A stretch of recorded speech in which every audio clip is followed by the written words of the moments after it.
ताज्या बातम्यांसाठी महान करेला सबस्क्राइब करा आणि बेल आयकॉनला क्लिक करा। कर्तव्यात कसूर करणाऱ्या प्रभारी उद्यान अधीक्षक ताटे 3 महिन्यांसाठी निलंबन। सांगली मिरज कुपवाड महानगरपालिकेत कर्तव्यात कसूर केल्यामुळे प्रभारी उद्यान अधीक्षक डॉक्टर रवींद्र ताटे यांना 3 महिन्यांसाठी निलंबित करण्यात आला आहे।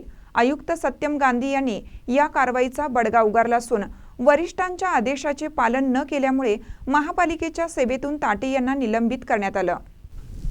महापालिका क्षेत्रातील घनकचरा व्यवस्थापनाबाबत त्यांचे काम समाधानकारक नसल्याने यापूर्वीच आरोग्य अधिकारी पदाचा कार्यभार काढून घेतला होता।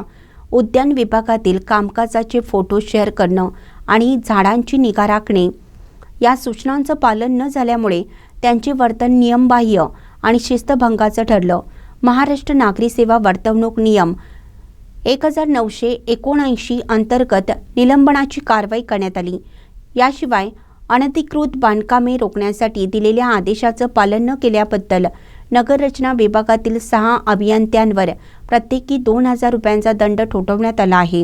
यात कनिष्ठ अभियंता पंकजा कोरे, अण्णासाहेब मगदूम, यासीन मंगळवारी, रवींद्र भिंगारदिवे, अभिजित मोरे आणि शाबाज शेख यांचा समावेश होत आहे। महापालिकेचे प्रभारी मालमत्ता अधीक्षक धनंजय हर्षद यांनाही शिस्तभंगाबाबत कारणे दाखवा नोटीस बजावण्यात आली आहे। या कारवाईमुळे महानगरपालिकेतील अधिकारी कर्मचाऱ्यांमध्ये खळबळ उडाली। महानकरी न्यूजसाठी सांगलीहून आदिमाने।